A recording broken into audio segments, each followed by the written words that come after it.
Bonjour à toutes et à tous. Voilà, je suis vraiment désolée de ne pas pouvoir être parmi vous. Les circonstances ont rendu ça compliqué, donc je vous propose malgré tout d'intervenir sur le sujet sur lequel nous devions discuter, de le faire par ce biais-là, qui est certes moins interactif, mais qui peut-être pourra vous donner quelques billes pour poursuivre les débats en mon absence. Merci beaucoup pour cette invitation aussi aux organisateurs et organisatrices de ce beau colloque dans lequel je me retrouve et qui m'aurait sans doute aussi beaucoup nourri intellectuellement et humainement. Voilà, donc on m'a demandé d'introduire cette journée en posant la question des liens, de la nature des liens et de l'existence des liens d'ailleurs, entre des pressions sociales et des réécritures éventuelles de programmes, de prescriptions, dans notre jargon on parle de prescription,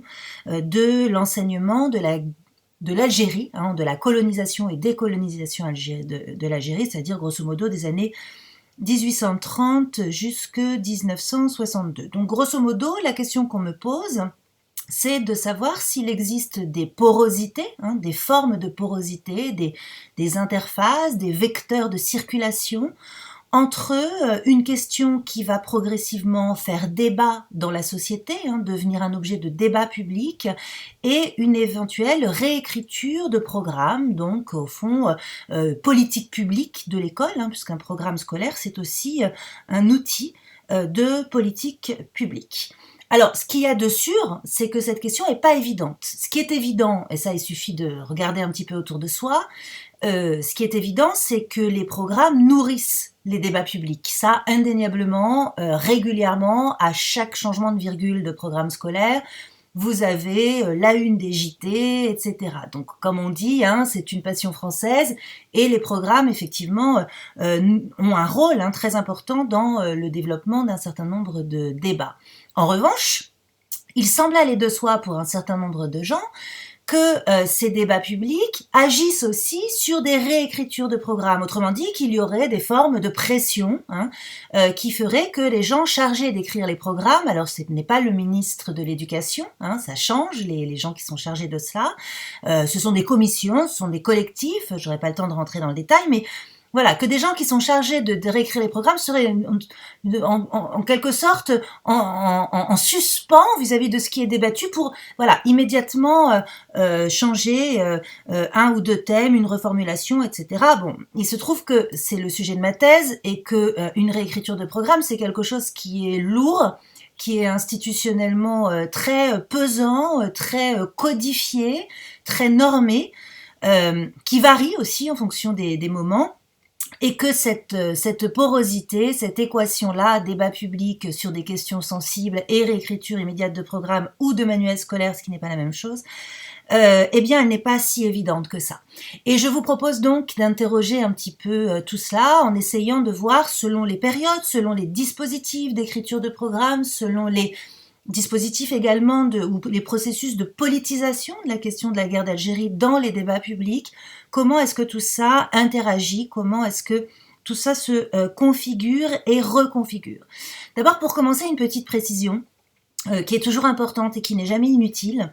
Il n'y a pas eu de moment dans l'histoire de l'enseignement de l'histoire où la question de la colonisation, d'abord, parce que la décolonisation c'est beaucoup plus tard, mais la question de la colonisation de l'Algérie n'a pas été enseignée. Il va de soi que dans ce qu'on appelle le roman national, c'est-à-dire dans la configuration d'une histoire scolaire, grosso modo, de la fin du Second Empire jusqu'aux années 1945, après la Seconde Guerre mondiale, dans cette période de roman national, la question du colonial, la place du colonial, elle est fondamentale. Elle est absolument fondamentale pour une raison très simple, qui est que la mission civilisatrice de la France nourrit une forme de fierté et d'exaltation patriotique et nationaliste, ce qui est l'un des objectifs aussi de l'enseignement du roman national. Donc, on y pense rarement, mais les pages sur la colonisation de l'Algérie et des autres contrées d'ailleurs, mais surtout sur l'Algérie, dans les manuels scolaires, elles sont pléthoriques. Elles sont beaucoup plus nombreuses même qu'aujourd'hui. Hein. Moins à l'école primaire, mais en tout cas dans le secondaire, si je prends par exemple les Malais-Isaac, qui sont un peu les manuels emblématiques, vous avez des pages innombrables sur la conquête de l'Algérie, sur Bugeaud, sur Abdelkader, évidemment, qui est un peu le Vercingétorix algérien, hein, dont on vante les mérites guerriers, parce qu'après tout, on en ressort du coup aussi une fierté patriotique d'avoir vaincu un ennemi aussi retors. Donc c'est très présent, hein, c'est pas du tout occulté, et même les violences, même si elles sont bien sûr présentées comme légitimes, hein, puisque dictées par la mission civilisatrice de la France, même les violences ne sont pas passées sous silence. Hein, elles sont parfois euphémisées, mais enfin, elles ne sont pas passées sous silence. Alors, ceci étant dit, il y a effectivement une période dans celle qui nous intéresse, qui est une période la plus récente, hein, on va dire en gros la période après la décolonisation, c'est-à-dire une fois la guerre d'Algérie achevée, une période de ces 35 dernières années qui connaît à cet endroit-là, c'est-à-dire à cette problématique de la question de la place de l'Algérie, de sa colonisation et décolonisation dans la mémoire française, qui connaît une amplification, hein, un mouvement, on va dire, exponentiel, une sensibilisation, une politisation. Et de fait, il est donc tout à fait légitime de poser la question de savoir si cette amplification ou cette politisation a des effets sur les écritures et réécritures de programmes. Et je vous propose, en bonne historienne, de répondre à cette question en 3 moments, hein, 3 parties, voilà, un découpage chronologique qui vaut ce qu'il vaut, mais qui me semble pouvoir poser les questions de façon la plus juste. Je vais commencer donc avec ce premier moment qui commence à la fin des années 70 jusqu'aux années 90. C'est un moment que dans ma thèse je décris comme un moment de culturalisation de la question de l'immigration, c'est-à-dire un moment où cette question de la place des immigrés dans la société française, et plus particulièrement des immigrés on va dire d'origine coloniale et post-coloniale, hein, des enfants héritiers de l'immigration coloniale et post-coloniale, cette question va se culturaliser, elle va se poser avec l'utilisation de critères qui sont de plus en plus des critères culturels. Ça signifie par exemple qu'on ne va plus dire le travailleur immigré, comme on pouvait dire encore dans les années 70, on va dire le maghrébin, le nord-africain. Donc vous voyez, c'est une façon de le qualifier en fonction de l'idée de son origine. Et ceci même avec des enfants, des élèves, puisque c'est ça qui nous intéresse, qui sont nés en France. Dans les années 80, on a déjà des générations d'enfants qui sont nés en France, mais que la société et l'institution aussi progressivement, l'institution scolaire, va qualifier en fonction de critères qui sont des critères culturels.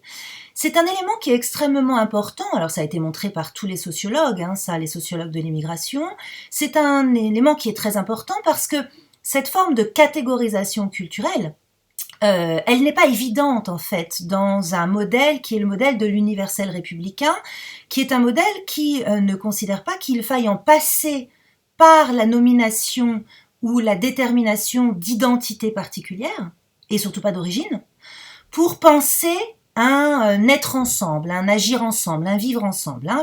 Le modèle républicain, l'universalisme républicain, comme on dit, considère que c'est la citoyenneté, c'est-à-dire que c'est un lien politique et qu'on n'a pas besoin d'en passer par la question de l'origine culturelle, de l'assignation à une identité culturelle. Or, il se trouve que l'école de la République, comme son nom l'indique, est une école qui est très fortement adossée à ce modèle républicain. Et donc, ce processus de culturalisation de la question de l'immigration qui va être progressivement approprié par l'institution scolaire, hein, on voit des directives qui disent les enfants d'origine maghrébine, les enfants d'origine musulmane, on ne sait pas trop comment les nommer, eh bien c'est déjà un premier, un premier court-circuit, on va dire, par rapport à l'assise de l'école républicaine qui est l'universalisme républicain. Ça, c'est une première chose. Et ce court-circuit va se traduire par des questions que va se poser l'institution et que l'on peut regrouper de la manière suivante. Faut-il ou pas hein. Faut-il ou pas adapter les programmes scolaires aux origines des élèves? Alors ça ne concerne pas que les programmes d'histoire, hein, c'est aussi travailler dans la littérature, dans la géographie bien entendu, dans l'éducation civique qui revient en force en ce début des années 80. Mais en tout cas, c'est une question qui anime l'institution, hein. Et j'en veux pour preuve, par exemple, une commission qui est nommée par Jean-Pierre Chevènement, qui est une commission sur école et immigration, hein, qui est une commission présidée par un islamologue qui s'appelait Jacques Berck, et qui réunit un certain nombre d'acteurs du système éducatif pour interroger la place des enfants de l'immigration dans l'école, et surtout s'il y a lieu ou pas d'adapter les prescriptions.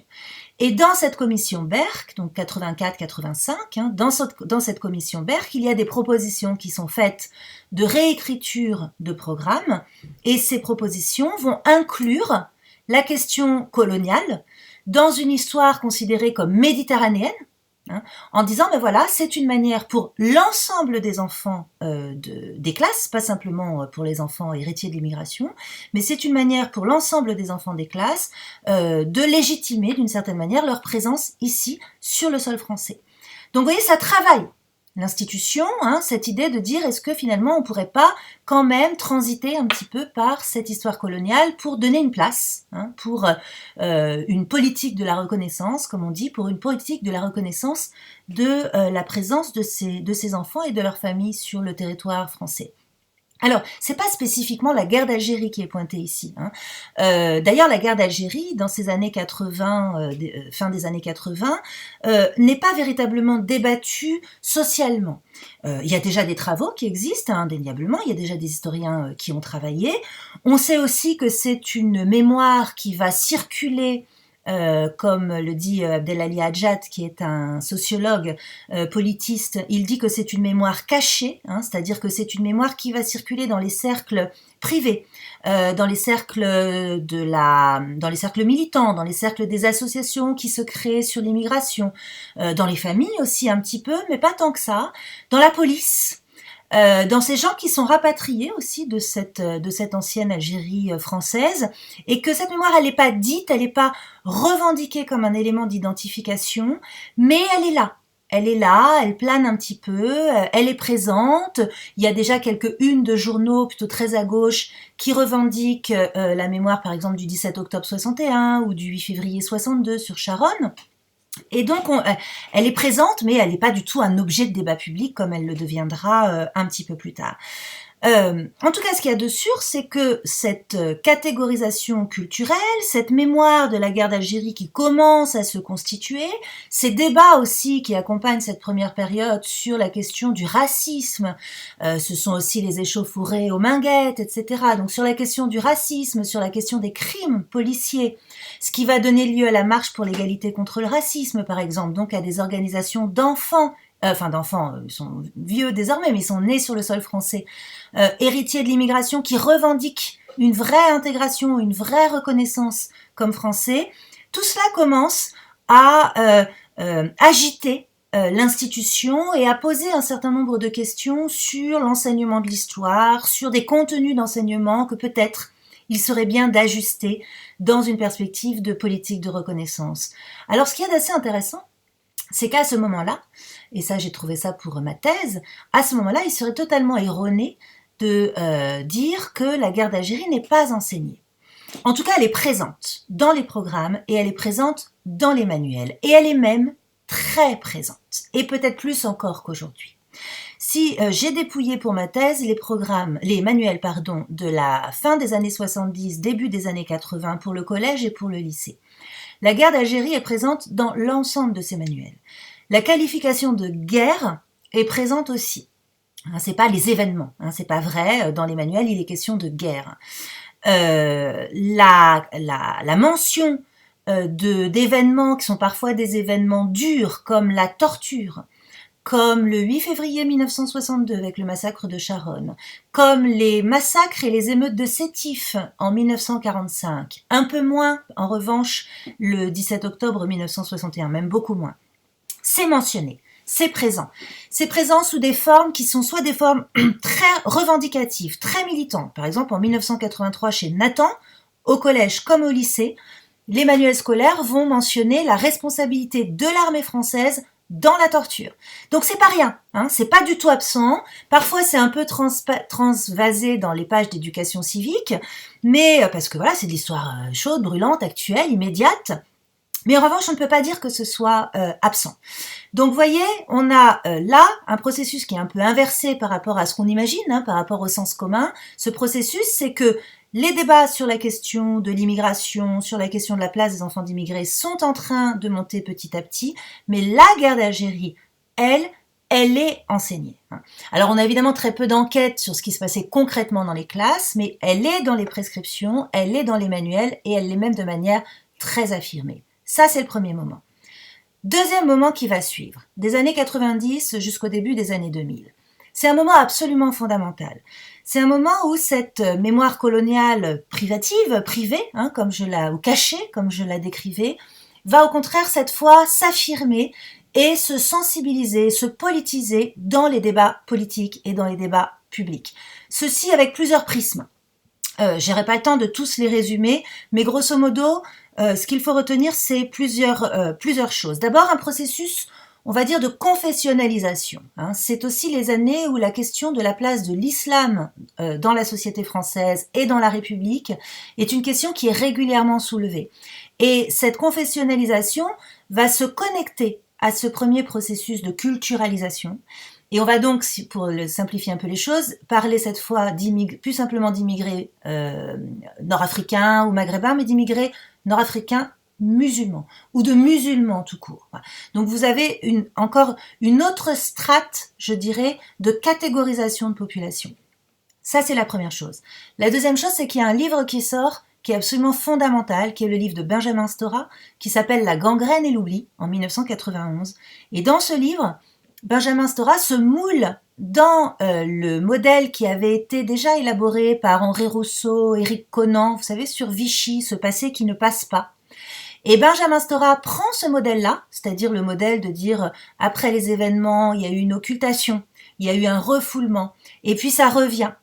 Il prend ce modèle-là pour montrer que c'est la même chose avec la mémoire de la guerre d'Algérie. Alors, j'aurais bien aimé en discuter parce que je pense que c'est discutable, mais en tout cas, peu importe, c'est un moule, c'est une matrice qui va s'imposer comme une matrice interprétative pour comprendre une forme de résurgence de la guerre d'Algérie dans les débats publics.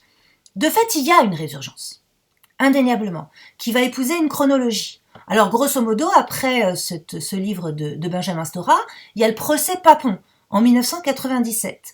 Procès Papon, on pourrait se dire, bah oui, bah après tout, c'est pas le procès de la guerre d'Algérie, le procès Papon. Mais là, vous savez sans doute, la veille, le 16 octobre, Jean-Luc Einaudi, qui est donc un assistant social, enfin un éducateur social qui a travaillé sur le 17 octobre 61, est appelé à la barre du tribunal et raconte ce qu'a fait Maurice Papon le 17 octobre 61.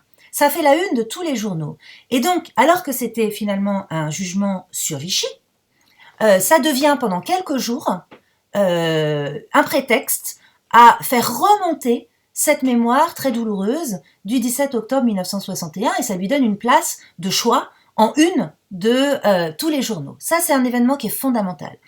Deuxième événement fondamental en 2000, c'est les débats sur la torture. En 2000, en juin 2000, la une du Monde, c'est Louisette Iguilariz qui raconte son viol par un soldat de l'armée française en Algérie et qui appelle un médecin français qui est celui qui l'a sauvé. Et donc elle lance un appel en fait pour essayer de le retrouver. Et c'est le moment où le débat sur la torture en Algérie, en plus il y a une thèse, la thèse de Raphaël Branche, la thèse de Sylvie Thénault qui sont soutenues à ce moment-là, c'est le débat sur le moment où le débat sur la torture de la guerre d'Algérie fait la une là aussi de tous les journaux. Alors, de façon en plus, franchement parfois un peu curieuse sur le mode la guerre d'Algérie pour ou contre, hein, il y a même des sondages, pas la guerre d'Algérie, la torture pour ou contre, hein, il y a même des sondages, donc bon. Mais en tout cas, c'est le moment où les langues se délient Hein, on va aller écouter au SARES, certains généraux avouent qu'ils ont torturé, d'autres le refusent, etc. Mais c'est évidemment ce genre un petit peu d'exorcisme public où il y a des prises de parole qui sont très très fortes, qui racontent leur expérience de torturés, etc. Et bien entendu, tout ça, ça irrigue l'espace social, ça irrigue les débats publics et ça ne peut pas ne pas entrer aussi dans les oreilles et les petites têtes des élèves qui sont dans les classes hein, et qui se demandent voilà, ce qui se passe, pourquoi c'est si chaud, etc., etc. Qu'en est-il à ce moment-là, donc dans cette période, hein, 97, début des années 2000, qu'en est-il de l'enseignement de la guerre d'Algérie? Pas grand-chose se passe. Grosso modo, le moule, on va dire, le moule officiel de l'enseignement de la guerre d'Algérie, c'est une présence hein, dans les programmes, elle est là, ils sont là, dans les programmes et dans les manuels scolaires, donc une présence hachée. Voilà. Avec un premier moment où on va l'étudier dans le cadre des relations internationales et de décolonisation, aussi bien au collège qu'au lycée d'ailleurs, c'est le même modèle. Et puis un second moment, à nouveau haché, où on va l'étudier comme prétexte de la chute de la 4e République et comme prétexte du retour de De Gaulle pour la 5e République. Donc évidemment, on peut tout à fait imaginer que c'est pas forcément très bien étudié, c'est pas forcément très cohérent dans la tête des élèves, d'autant que la colonisation, elle, de l'Algérie, est encore moins bien étudiée, elle n'est pas absente, mais enfin, grosso modo, 1830, ça tombe pas bien dans ce premier 19e siècle, on sait pas trop où la mettre, et puis quand il s'agit de parler de l'expansion coloniale de la fin du 19e siècle, bah, c'est à la fin de l'année de 4e ou au collège, et donc souvent, c'est pas fait. Donc, dans ces années 90-2000, on avait coutume de dire que les élèves décolonisaient sans avoir colonisé, hein, ce qui n'était pas totalement faux. Donc, c'est fait, je dirais, de manière un peu remplan-plan. Et là, on a quelques enquêtes qui existent hein, sur l'enseignement de la colonisation, décolonisation algérienne. Et ces enquêtes montrent que, au fond, alors que les profs commencent à arriver avec un petit peu l'angoisse au bide, en se disant oh là là, mais c'est une question chaude. Est-ce que j'ai pas des enfants d'origine immigrée qui vont mal le prendre, ou au contraire des enfants pieds noirs, ou des enfants fils de harkis, etc. Et puis finalement, ces profs qui sont interrogés, donc on le voit dans des comptes rendus de colloques, la PHG a beaucoup travaillé aussi sur ça. Ces profs disent ben non, en fait, ça n'a rien passé du tout. C'était encéphalogramme plat et les élèves étaient pas plus réactifs en fait que sur d'autres sujets. Donc, voyez, pas grand-chose qui se passe. Françoise Lantôme, qui a fait sa thèse aussi sur ce sujet, a montré que dans les manuels scolaires, après que ceux de Nathan en 83 aient fait quand même une grosse polémique, dans les manuels scolaires, on neutralise un peu les choses. On neutralise un peu sur le mode, oui, on parle de la torture, mais en même temps, il y avait aussi des violences du FLN, et elle montre que par le procédé aussi de l'amplification de l'iconographie des images, des photos, des cartes, etc., eh bien, on arrivait finalement à une mise en équivalence des violences, et que ça permettait de neutraliser. Et l'institution dans tout ça, eh bien l'institution à ce moment-là, elle a une organisation qui écrit les programmes, qui s'appelait le Conseil national des programmes, et cette organisation, elle est lourde. Elle est lourde, il faut plusieurs années pour écrire des programmes, c'est une grosse intendance, c'est une grosse institution, ça passe par plein de canaux, etc., un peu compliqué. Ce qui fait que dans ma thèse, pour cette période-là, donc 89-2005, moment du CNP, je parle moi de circuit de refroidissement. Voilà. C'est-à-dire que c'est de plus en plus chaud dehors, la guerre d'Algérie, c'est de plus en plus débattu, il y a plein d'articles, il y a des colloques, il y a des universités d'été, etc. Mais le temps que ça rentre dans la commission 1, 2, 3, c'est débattu à nouveau, ça revient, ça repart, on passe au bureau des programmes, on revient, etc. Ben, les choses finalement s'étiolent un petit peu et il n'y a pas grand changement. Donc c'est pour ça que j'ai parlé de circuit de refroidissement. J'en arrive à la dernière période. Donc dernière période, grosso modo, début des années 2000, il me reste 5 minutes, jusqu'à aujourd'hui. Les choses, évidemment, se compliquent. Elles se compliquent considérablement parce que cette dernière période est une période où il va se passer deux choses simultanément. La première, c'est que ces débats publics dont on a déjà parlé ne vont pas du tout se calmer, ils vont au contraire s'amplifier et devenir même parfois très virulents et très violents. La seconde, c'est que le CNP, mon circuit de refroidissement, eh bien, il est remplacé par des commissions d'écriture de programme qui sont nettement moins lourdes et exigeantes en termes de temps, etc. Et donc, du coup, une porosité qui va être plus importante, une perméabilité qui va être plus importante au débat public. Ces débats publics, que sont-ils ? D'abord, tout le monde se souvient de la loi du 23 février 2005, qui est une loi dont l'article 4 demande à ce que soient enseignés les aspects positifs de la présence française outre-mer. Cette loi est un tollé.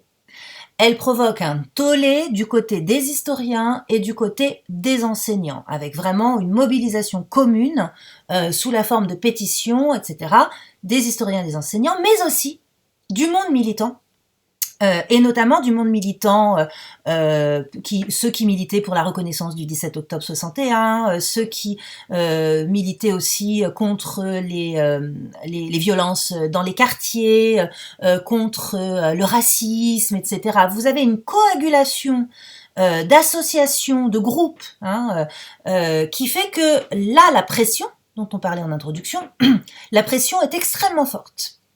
Et cet article 4 saute. Au bout d'un moment, le Parlement, sous la pression de Jacques Chirac, recule et l'article saute. Mais l'année 2005 reste une année extrêmement chaude, où il se passe plein de choses qui sont liées, en fait, au passé colonial. Je n'ai pas le temps de rentrer dans les détails, mais la question de la mémoire de l'esclavage, par exemple, se greffe à la question de la mémoire de la guerre d'Algérie, donc ça devient une question coloniale en général, plus simplement algérienne. Vous avez les révoltes dans les banlieues qui font que aussi la question coloniale est régulièrement remise sur le terrain par ces jeunes qui sont filmés en train de couper leur carte d'identité, en train d'accuser le gouvernement de ne pas les reconnaître, d'un déficit d'intégration, etc. Vous avez des associations ou des groupes très virulents qui vont assumer cette descendance avec le passé colonial. Je pense par exemple à l'appel des indigènes de la République, dont le nom est bien emblématique de cette manière de s'inscrire dans la descendance de cette histoire-là. Et donc vous avez des débats à n'en plus finir, des ouvrages qui sortent aussi, beaucoup d'ouvrages qui sortent sur cette question-là, et qui sont des ouvrages qui essaient d'analyser un petit peu ce qui est en train de se passer. Et dans le ministère, des courriers à n'en plus finir, d'associations d'anciens combattants, d'associations de citoyens, d'individus qui écrivent. Moi, j'ai vu des courriers d'individus qui écrivent, qui disent « Mon histoire, elle n'est pas racontée, ça s'est passé comme ci, ça s'est passé comme ça, moi j'étais là, etc. » Alors, déjà, moi, des courriers, j'en ai vu beaucoup. Et on sait que les archives en gardent un 50e, donc ça veut dire qu'il y en a eu vraiment beaucoup. Voilà. Et que cette question-là, c'est là qu'on peut vraiment dire il y a une vraie demande sociale. J'aime pas beaucoup ce terme, mais pour cet aspect-là, le fait qu'on ait des remontées et des documents qui prouvent qu'il y a une vraie demande qui pèse sur l'institution, là je crois que c'est quand même assez déterminant et qu'on peut en effet commencer à parler de demande sociale à cet endroit-là. Alors les faits, c'est que cette fois l'institution ne peut plus y échapper et qu'elle va devoir justement s'interroger sur ce traitement de la question coloniale. Et deux programmes sont réécrits à ce moment-là, les programmes de collège et les programmes de lycée, de l'école primaire aussi. L'école primaire, alors là, de toute façon, c'est une commission, si Benoît Falaise est là, il en parlera mieux que moi parce qu'il a travaillé dessus, mais c'est une commission dont on ne connaît pas les membres officiellement, et la question coloniale est relativement évacuée, parce que c'est un peu un récit national mal dégrossi qui revient en 2008. Collège et au lycée, c'est différent. Le collège, c'est une commission, il y a des inspecteurs, il y a des universitaires auditionnés, il y a des enseignants, etc. Et la guerre d'Algérie est un peu débattue, sa place est un peu débattue, et figurez-vous qu'elle ne va pas disparaître, évidemment, mais on va donner le choix entre soit la guerre d'Algérie, soit la décolonisation indienne. Donc, il est possible, on n'a pas d'enquête sur les pratiques de classe, mais il n'est pas impossible que la guerre d'Algérie, chez certains élèves de 3e, n'ait pas été enseignée. La colonisation, elle, en revanche, on en parle. de la même manière qu'avant, hein, c'est-à-dire elle va vite, en fin de programme, et donc certainement pas très bien, et avec toujours ce point aveugle de 1830, donc qui est la date qu'on n'arrive pas à caser, parce que c'est premier 19e siècle, et c'est pas la fin du 19e siècle, là où on traite la colonisation. Donc premier aspect, une manière quand même de répondre à des demandes de reconnaissance d'un passé colonial conflictuel, qui est de dire, bon, on donne le choix aux enseignants. Deuxième aspect, le lycée général. Au lycée général, va entrer en première la guerre d'Algérie, enfin elle y était déjà, hein, mais vraiment là de façon très affirmée, pour pouvoir en terminale étudier, ce qui est vraiment nouveau, de manière facultative, les mémoires de la guerre d'Algérie. Et ça c'est très intéressant parce qu'on a un cas justement d'entrer dans les programmes d'une histoire des mémoires, comme c'était déjà le cas pour la Deuxième Guerre mondiale, d'une histoire des mémoires qui font débat dans la société. Alors c'est très compliqué, c'est très exigeant, les élèves ont eu du mal à comprendre un petit peu de quoi il en retournait, mais on voit bien que là, il y a une volonté de la part de l'institution de mettre du sens, hein, d'objectiver la circulation extrêmement chaude et voilà, un peu emphatique des débats autour des mémoires de la guerre d'Algérie, et ça c'est assez intéressant. Alors on pense, l'enquête n'est pas encore faite, mais que souvent les enseignants faisaient les mémoires de la Seconde Guerre mondiale et pas les mémoires de la guerre, enfin font parce que c'est encore au programme, et pas les mémoires de la guerre d'Algérie. Mais là encore, on manque de billes pour le savoir. Et puis arrive 2015, dernier programme, qui sont des programmes de cycle 3 et cycle 4, donc collège et école primaire et collège.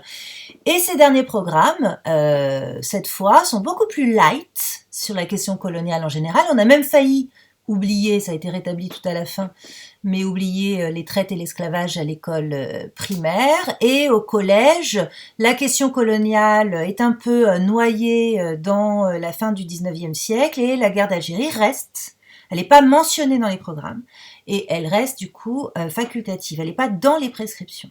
Ce qui veut dire que c'est souplesse laissée aux enseignants. Il me reste donc 1 minute pour conclure et pour dire que cette mémoire de la guerre d'Algérie, qui apparaît donc comme une forme de revendication, de reconnaissance de la légitimité d'une partie de la population qui vit dans la société française et qui demande à ce que ce passé douloureux soit reconnu. Cette mémoire de la guerre d'Algérie, elle clive politiquement aussi, parce qu'en face, elle se trouve face à d'autres groupes qui, eux, souhaitent ne pas ouvrir le vase de Pandore, en disant que c'est un risque de diviser la société et d'aller à l'encontre d'un modèle républicain qui est un modèle républicain indifférent aux différences. Ce conflit-là, il a traversé l'institution. Il a court-circuité l'institution. Mais ce qu'il y a d'assez étonnant, et ce qui est peut-être l'apport de mes travaux, qui permettent de poser la question un petit peu autrement, ce qu'il y a d'assez étonnant, c'est que à l'heure là où on fait le bilan, on peut se dire que dans les années 70-80, alors que la question faisait finalement assez peu débat dans la société et qu'elle n'était pas l'objet de revendication, on avait une question qui était davantage traitée de manière franche et politisée dans les ressources pédagogiques, et que plus la question est débattue, sensibilisée, politisée et potentiellement conflictuelle, et bien plus elle se fait mise dans ses ressources, voire même elle peut aller jusqu'à disparaître. Voilà, donc j'espère vous avoir donné quelques pistes pour poursuivre vos réflexions durant toute cette journée. Merci beaucoup et à bientôt.